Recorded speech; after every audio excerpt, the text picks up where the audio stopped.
Hello everyone, welcome back to the channel. Today we've got an action figure review for you. It's going to be the Kenner carded version of the on-world Jawa. Now it's the same as the old school Black Series box Jawa. It's not the off-world Jawa with the red eyes and the soft goods, but it's been around longer than that little guy. So we're going to take a look at it and we're going to give it a quick review. Subscribe if you're new here, not to miss any content. And like this video if you enjoy. So we're going to jump into it. So first of all, what are you going to get on card or in box? So this little guy doesn't come with much, as you can imagine. He comes with this little blaster that is kind of like a single shot looking one. Really cool, really steampunk looking thing. We'll get onto that later and how it kind of ties into him and holding it and that sort of stuff. In terms of another weapon, he comes with something that looks like it would be essentially like a welding tool or a flamethrower or something like that. It's got, as you can see, kind of like some sort of power pack and a cable that runs to it. That's not detachable, so this is the sort of thing that if you're not using it, he's going to have it in the holster, if you can get it in the holster, just to have it out the way, and this cable is going to have to be hanging on the back. Now you could probably hook it round, if you can see in focus, you could probably bring it around the front and hook the arm around it so it kind of naturally wraps around his body, but at the moment I've just got it like this. Now straight off the bat, I mean, he's a Jawa. Well, they are all Jawas, as you can see. I've got a little band of brothers here. They're a funky little one, Jawas. They definitely they're an odd creature.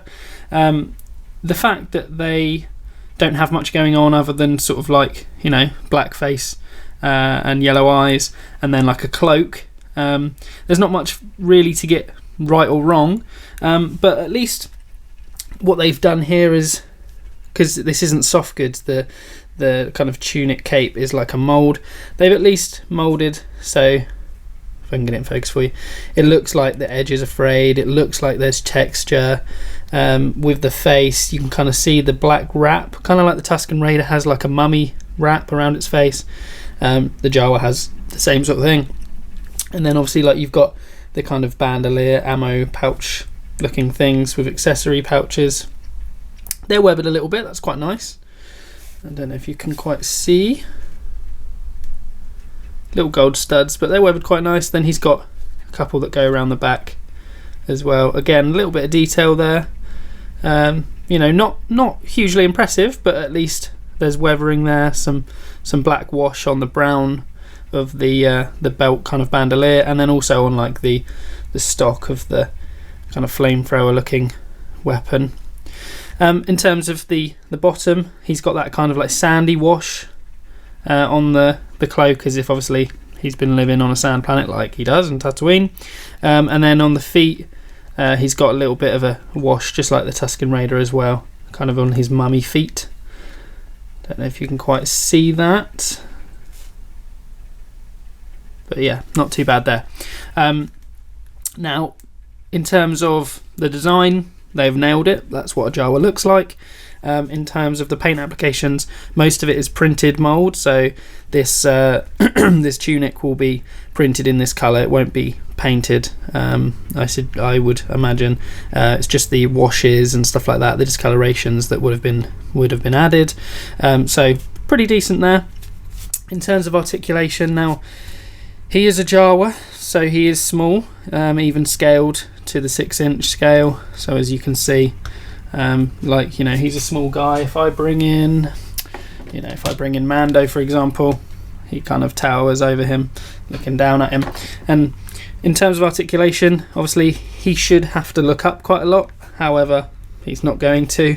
In terms of his feet, they do have an ankle pivot and toe pointing, so that you can kind of get his feet flat, stand up. He's quite easy to stand up because the kind of robe makes sure that he has extra points of contact, so that's actually quite a useful thing to its advantage. It does have the slight split in the sides, but in terms of articulation, although the knees and stuff do have joints in there, I don't know if you can really see, although there is joints, like there's nowhere for it to go because the leg can't move because of the tunic, it's not split far enough, so obviously disappointing there.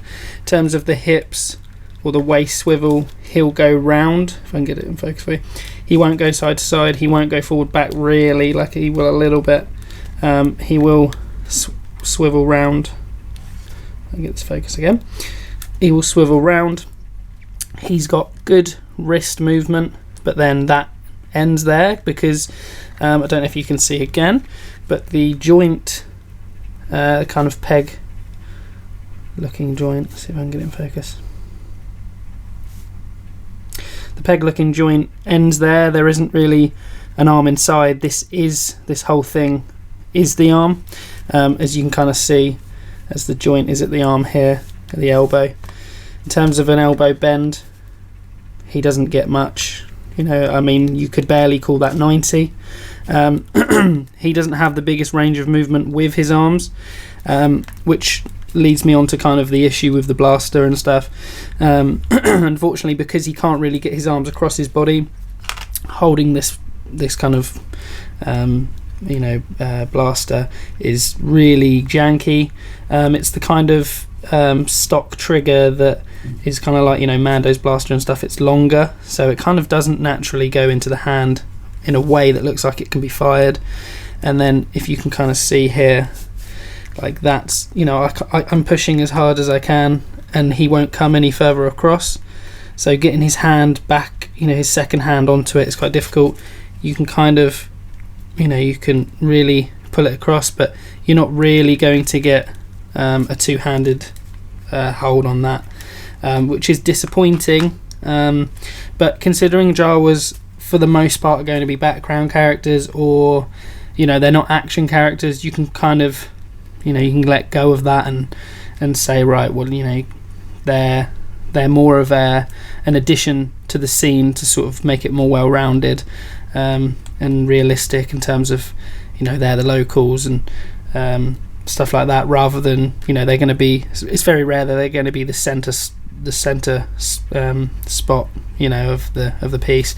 In terms of the shoulders, you'll kind of get to a T-pose.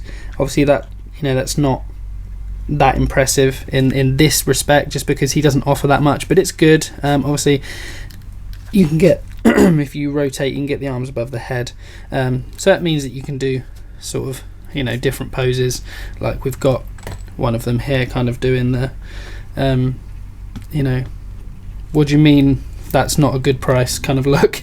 And then kind of, as I've mentioned, like you can see, you know, getting two hands on something, it's not the kind of two hands that look like it's going to shoot anything, it's just more standing still. And again, you can by illusion make it look like the second hand is actually doing something when it's really not actually you know, integral to holding something. In terms of his head, his hood is, if you can kind of see up underneath there, his hood isn't connected to the body, which is good because at least it means you can move the head. You can rotate the head 360. I can get it in focus for you. It really doesn't go backwards to look up. It struggles because of the bunching up at the bottom of the hood, and it doesn't really go down. But like I say, you can kind of bend him, you know, because he's mostly restricted by the robe, you can just bend his whole body and see what you get. And for the most part, if you do something where you can't see the eyes, you can just do the sort of thing where you would assume he's looking up, even though his hood, you know, is covering most of his head. It's only when sort of the eyes are part of it, where if the eyes are in the scene, obviously he's going to be looking hip height on your other figures. In terms of versatility, you know, he's a Jawa. He's fun. He's cool to add to a scene, like a Tatooine, you know, piece or something like that, or a market square, or, you know, just when you've got a bunch of different you know, alien characters and you want to just, you know, diversify the species you've got. He's brilliant. In terms of versatility though in other places. I mean, if you're not doing a display of a sand planet, or you know, or a toy photography shot of a sand environment, you could argue he's very, very limited in that respect. Of course, you can use him anywhere you want. Be creative. I highly encourage you to put him in situations that, you know, we don't see in the movies. It's always fun to see that. I like seeing images on Instagram of people kind of being very creative with an idea. You know, like what if a Jawa was learning to be a Jedi or something. You know, something out there and just different. That's fun. In terms of the overall kind of score, though, I mean, I definitely recommend having more than one if you're going to have them, first of all, because they just don't really work on their own. It's kind of like a Tusken Raider. You've got to have at least two, in my opinion, just because, you know, for example, they're kind of like a tribe, you know, kind of people. They don't go on, you know, they don't go about on their own. So you're going to need multiples. I got these at a good price, which is why I finally pulled the trigger on them.